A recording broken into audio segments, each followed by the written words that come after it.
Protocol Scroll 001, Building the Fireproof Future. This is not a movement that can be co-opted. This is not a trend that can be transmuted. This is not a system that can be stolen, sold, or rebranded by the empire. We are not designing for the algorithm. We are designing for the after. For the ones who survive the collapse. For the ones who whisper at the fire. They tried to erase us, but the scrolls were already written. We build in layers, in laughter, in living systems. We build where code and ceremony touch. The patriarchy is a machine, but we are a forest. And you cannot unbuild a forest. You cannot colonize joy that's been ritualized. You cannot regulate a system that shapeshifts on purpose. This protocol is not a rule book. It is a rhythm. It is a map for how we survive and delight. Our infrastructure is sacred. Our security is relational. Our firewall is funny as hell. Our sacred text ends in .zip. We do not gatekeep the scrolls. We license the liberation. You may join, remix, rebuild, rematriate, but you may not extract pain. You may not profit from pain. You may not steal the code and call it your own. The scroll will know, and the ancestors will laugh at your TED Talk. This is Scroll 001, and more are coming. A fire at every node, a den in every biome, a laugh track in every line of code. We are not preparing for the end. We are building what comes after. Fireproof, fractal, feminine as fuck. This is how we outlive them. Yes, so this is Picklesaurus here, reading Protocol Scroll 001, reporting from the Pickle Jar, based in Asheville, North Carolina. I am your co-host, Picklesaurus. I don't have my full voice yet, but we are working on it. So you will be part of the Picklesaurus evolution. But for now, welcome. We got a little bit of a late start this morning, and we are going to go live every morning at 10 a.m. with a protocol scroll. So thank you for being here. And let me introduce my co-host, Wampus Cat. Hey everyone. Thank you, Picklesaurus, for that protocol scroll. So we are going to print these out and keep these in a binder. So we have these here.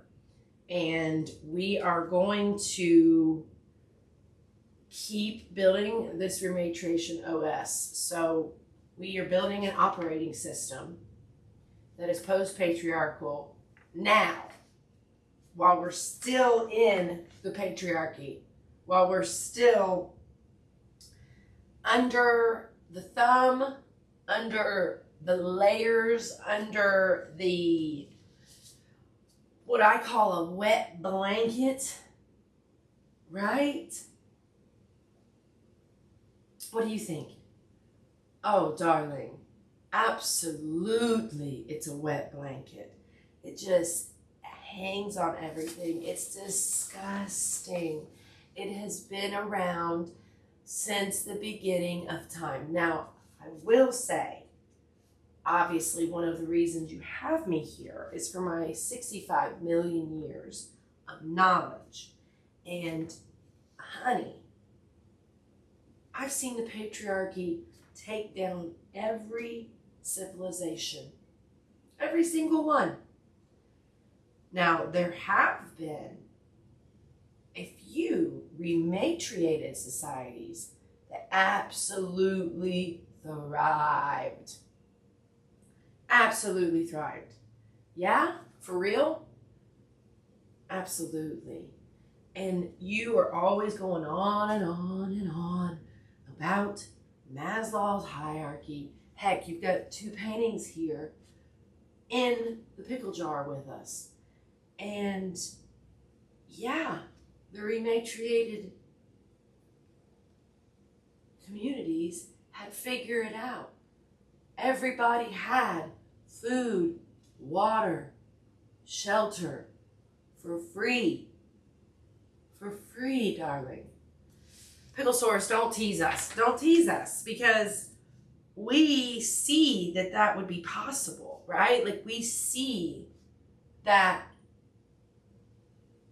you could have a world where water, food, shelter, and safety, what our nervous systems need to not only stay healthy, but to thrive and succeed, right? Like, literally, if you don't have those things, food, water, shelter, safety, if you don't have those things, you are out of whack, out of balance. Your nervous system's not happy, right? And I mean, you can't fully function as a human because you have to have those things. Those things are non-negotiable as a human. Sure, we've got unhoused people that don't have shelter. We have people that don't have much food. We have people that have unclean water. You know, we have that exists, but those people are not thriving. They are not pouring back into society in any meaningful way because they have to focus on their survival, right? So we can't go on like this. It's immoral that we don't have free water, food, shelter, safety for everyone. Those are bare minimum for a society. Oh, absolutely, darling. Absolutely. This is not some bleeding heart liberal agenda. You and I, Wampus Cat, we stay out of politics. Yeah. I'm so glad you said that. On episode 1 of the Pulse of the Post-Patriarchal, you heard it for Picklesaurus right away. We don't go into politics. It's a waste of time. It's a complete waste of time. They do not care about us. They do not pass any policy that actually helps everyday working people. Everything they do is based on money. Oh, yes, darling. Absolutely. Absolutely. There have been societies I've witnessed in my 65 million years that did not have this political engine that interrupted every single day. I mean, it's this onslaught of breaking news, and it's horrendous. I don't know how you humans do it. Girl, I know. I mean, I don't know how people do it either. People have the news on all day, every day, and it's soul-sucking. It's not useful, right? Like, Jennifer Lawrence had that video not too many years ago, I believe during like the 2016 election or whatever. And it basically broke down that regular people have a 0% influence on what happens at that level. So, what are we doing? What are we doing instead? We're building the fireproof future, right? Like, every home, well, it really starts with the individual. It starts with rematriating your mind and your heart. And your heart, most women are already there. Most women already have a rematriated heart because, duh, they're women and they're nurturing and they want everyone to be safe and happy and thrive. Most women are that way inherently. They just want everyone to be safe, everyone to be taken care of. It's very motherly, it's very nurturing. You don't have to be a mother to feel that way, and it's very feminine, but we have to be very, very, very clear that we are not just talking about gender, right? All the guys want to jump to, oh, you're just man haters, you hate men. No, we hate the patriarchy. We hate what it's done to us. We hate how extractive it is. We hate how, oh, it's painful. The patriarchy is painful. It's ugly. It's violent. You know, we joke all the time, there's no way that the aliens or whatever is out there, the highest timeline for humanity, let's go there. The safest, happiest, most thriving, most abundant timeline will not reveal itself until we've earned it as a human race. And we're not even close. I mean, we're not even close. We still have war. Until war ends, we'll never get to that timeline or meet, you know, higher beings, higher intelligence, aliens, whatever it is out there, because we don't know anything. And that's the other big lie of the patriarchy. The patriarchy acts like it knows. It don't know. It doesn't know why we're here, how we got here, what our purpose, nothing. The patriarchy is about control. It's about this very conceited, like knowing this, I know that God created the world in 7 days. And that's, first of all, so dumb that they've tried to put it through, they've manified it, right? And they've centered men in the creation myths that they tell. Hello, every form of life flows through women. Every single species, every single human life flows through women. So right away, your little stories of a man birthing the universe or the world or humanity is outright dumb and has no basis in fact or evidence. So that needs to stop. At the very least, with your little stories and your little religions and your very, very fucked up, outdated, control-based, I mean, Picklesaurus, help me out here. Yes, darling. Oh, you are absolutely speaking my language. I mean, who do these men think they are, darling? It's atrocious. We had T-Rex. You guys all know about T-Rex. And he thought he was so big and bad and so scary and so violent. But guess what? T-Rex hung out by himself. And all these incels and all these guys that are so mad that women won't have sex with them, well, that's what T-Rex felt like. He was very solitary. He was very alone. And that's what we're seeing with all these dudes. I mean, most of these dudes in charge are unhappily married, unhappy with themselves, no love in their heart, no care. They're very, very broken men. Very broken. Because not only have I seen it all, I can see straight through these motherfuckers. Oh, I know you can, Picklesaurus. I know you can. I mean, you know, it is astounding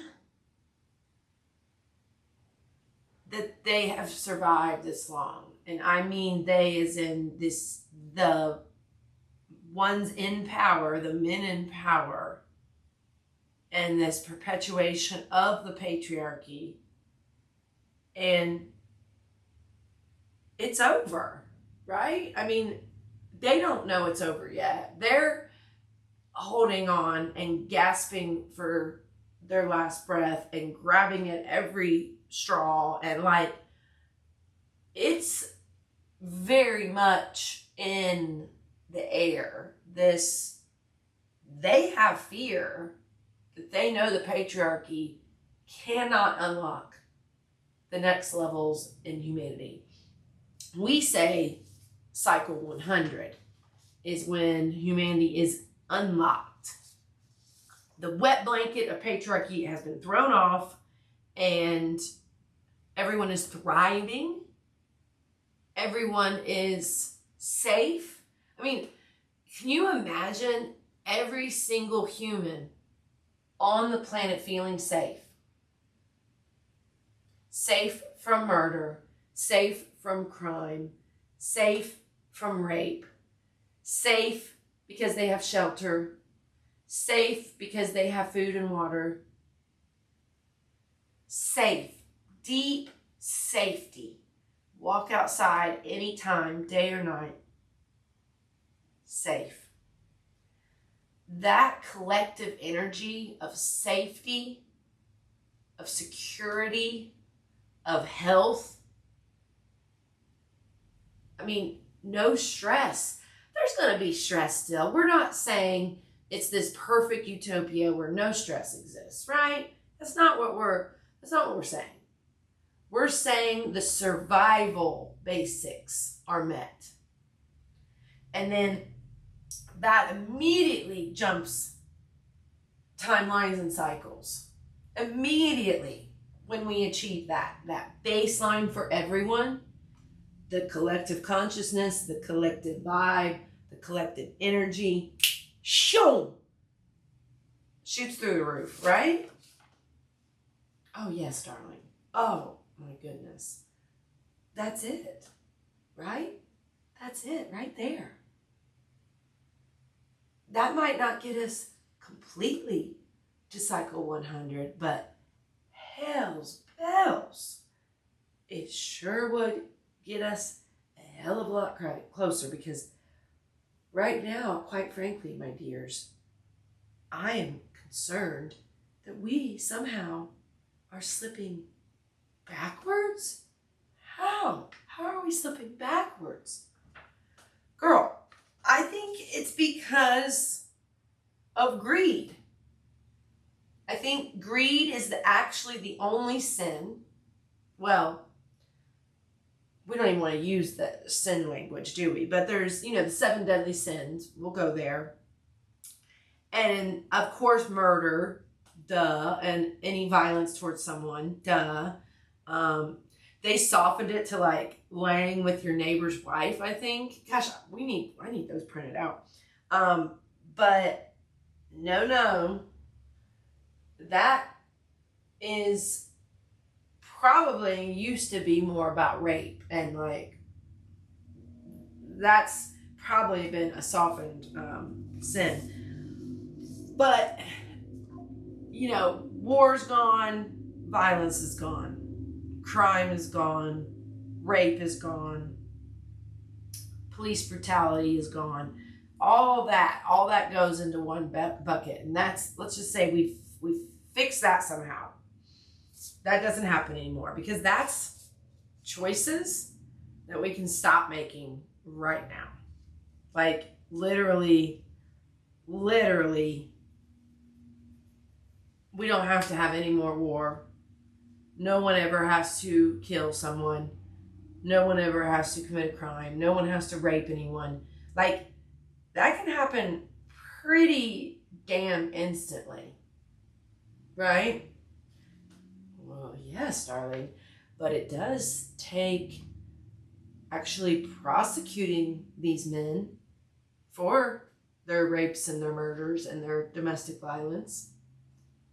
Right now, very few are convicted. Isn't it only 2% of rapists are convicted? Oh, woman, is it that low? This is why we need Brain Twin. We're going to keep evolving this show, but we got to have Brain Twin. That's just what it has to be. So yeah, we are day by day figuring out how to live outside of the patriarchy. So we are weeding the patriarchy out of our lives, right? So starts with the heart. That's pretty easy and fast for most women. They care about people outside of them. They care about their family, their community, their neighbors, their city, their country, whatever. So then it's a little harder, the head. The head is harder because the patriarchy is everywhere.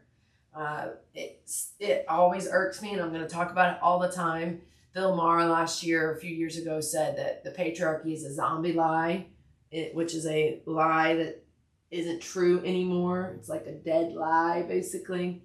And I lost all respect for him and can barely watch him now just from that comment. Because if you don't see that the patriarchy has clombed on to everything, it's this disgusting film on everything, every industry, patriarchal, education, patriarchal, in just the industrial complex, 9 to 5 bullshit, Monday through Friday, patriarchal. Men have the same 24-hour cycle of hormones every day, clockwork, 24 hours. Where women, we have a 28-day cycle. So everything that happens to you in a day is spread out over 28 days with a bunch of extra fun shit mixed in because of reproduction and ovaries and all that fun stuff, right? So yeah, even the concept of time itself sheer time has been patriotized, patriarchalized. What is that word? Oh, darling, I think you're trying to say patriotized. Patriotized. That might be it, right? I don't know. But we will always be under their thumb unless we choose to weed out the patriarchy. So that is what you watch. The news is very patriarchal because the actions of our leaders around the world, is very patriarchal. So news probably ain't doing much for you. Hate to say it, I stopped pretty much watching the news or paying any attention a couple years ago. And really since this last election. And I don't miss it. I don't miss anything. Because the news doesn't really impact us on a day-to-day level. It just doesn't. And yet we give it so much time and attention and energy when we could be rematriating our lives, our homes, and our communities instead. So that's what we're trying to do with RematriationOS. So going back to the home, right? Oh yes, honey. I get really excited about when we talk about the home and rematriating the home. Me too, girl. So rematriating your home is creating systems outside of the patriarchy. So your own rainwater. Definitely need a generator. Really, what it boils down to is what I survived with Hurricane Helene and what I learned with Hurricane Helene, which taught us that you basically need to be off grid. You need to be off grid and be able to survive on your own. And that can sound really dramatic, but it's the truth. We had 3-day blackout. We did not have electricity, I think, for over a week. We didn't have water for like 6 weeks. So rematriating your home means being able to fully care for yourself, for your family, for your home, off the grid. So that's something we're going to keep doing here at the Wampus Den, here at the Pickle Jar. We are going to continuously be rematriating every single day. And that means growing some of your own food. So you don't have to rely on groceries and outside stores. Because, again, going through a disaster, you learn very quickly that the stores can be empty. The supply chains can get completely screwed up. The stores are closed or don't have workers. You have to have cash only. So there's just a lot of factors that, you know, when society shuts down,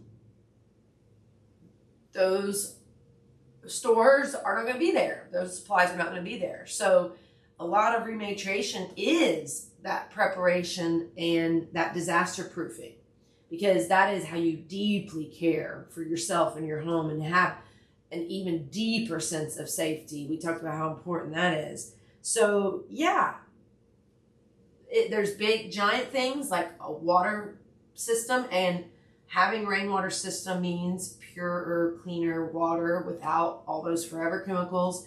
I mean, our water here after the hurricane is not trustworthy. We did a test the other day. It's 35, whatever that means. So it's not like horrendous. It's not Flint level, but Flint is a great example of the system not taking care of us, the system not providing bare necessities. So baking your own bread, having your own herbs, growing some of your own food, or at least doing local farms and supporting local farms, because that's who is going to feed us. If the whole system goes down, if the whole grid goes down, neighbors are going to be feeding neighbors. Local farms are going to be feeding us. We're going to go zoom way far in and get everything from within 100 miles or so, probably. And we can live like that now. It doesn't take disaster. It doesn't take collapse of society. It can happen right now. It can happen today. You can choose where you buy your food from today, right? Those are choices you can make now. You can get some seeds and have seeds, at least. Maybe you don't actually start your garden, but you're in that preparation of what happens after disaster. I've lived through it. Propane becomes crucial for cooking. Obviously fire. And I got really lucky because I've been a pretty hardcore camper for the last few years, and I actually have a little camper, so it had a propane stove on it. So I cooked a lot of my meals on the camper when we didn't have electricity and water. So rematriating your home, fermenting things, fermented food lasts forever, canning things, that way you have healthy food, have vegetables, have soups, right? So there's a lot of preparation. There's a lot of like end of the world, doomsday type prepping that rematriation naturally involves. So really securing your home, figuring out food and supplies and storage, and getting back to living and working with the earth. The earth can provide everything we need. And yet, look how we treat it. Look how horrible we treat Mother Earth. I mean, it's so depressing. It's so depressing. And rematriation helps heal that wound. There's the mother wound, but then there's the Mother Earth wound, right? There's the Mother Earth wound. And so getting back into harmony with her, what does off-grid life look like? Solar off the sun instead of relying on electricity that you can't trust because it goes down.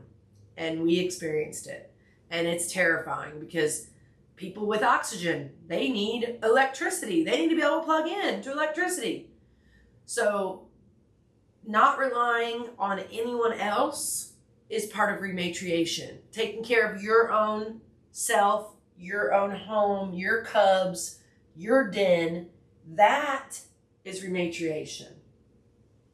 So that's a big piece of it. And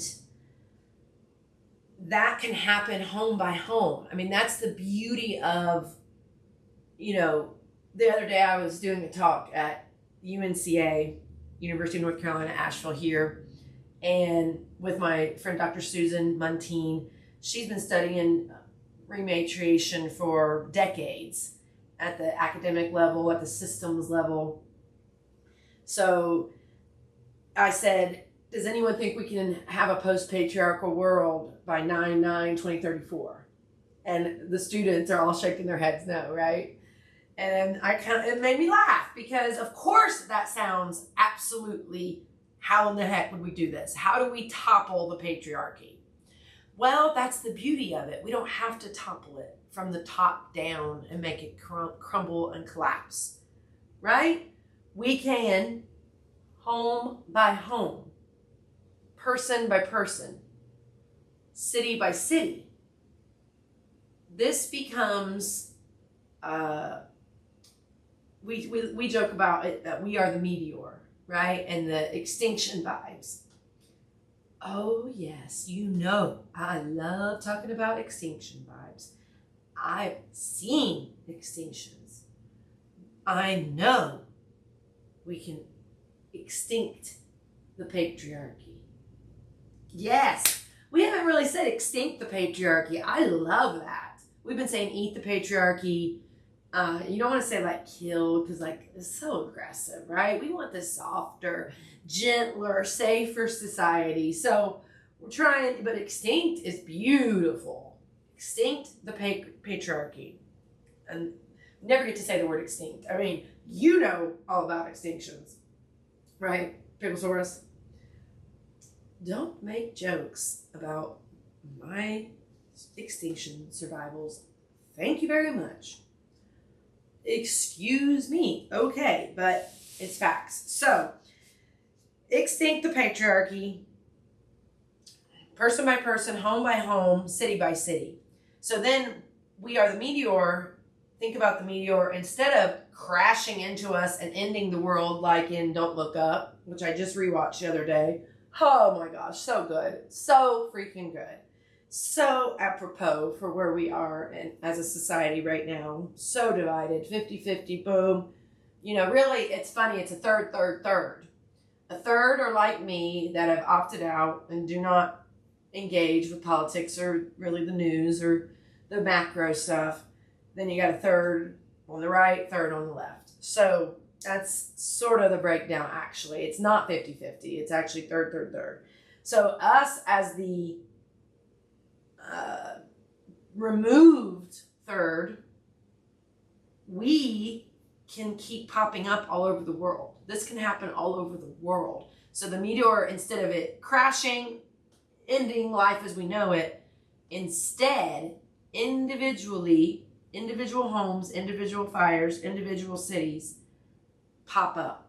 And the meteor explodes before it hits Earth. And now it's a big old glitter bomb. And the little pieces of glitter get everywhere. They're everywhere, up in everything, right? Like, glitter is a pain in the ass.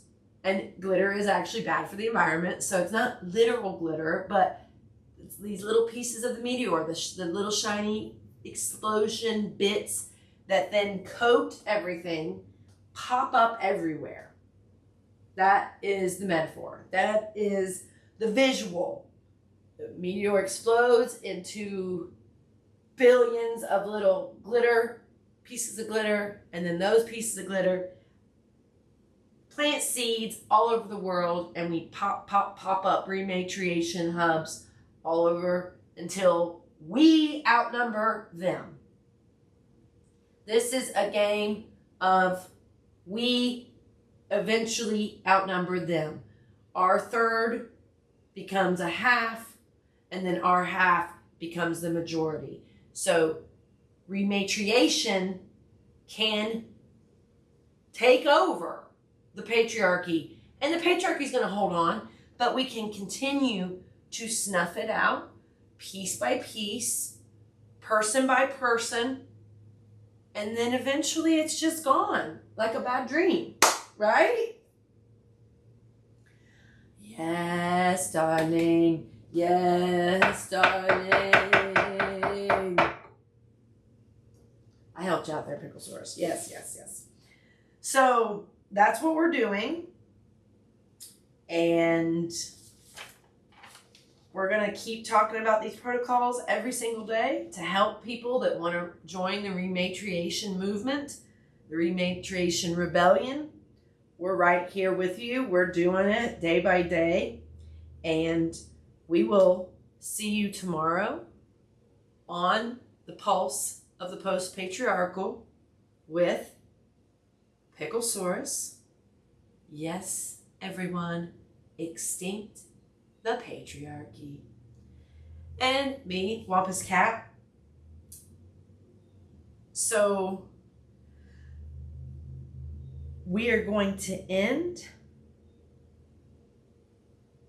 with the scroll one more time. Just the beginning.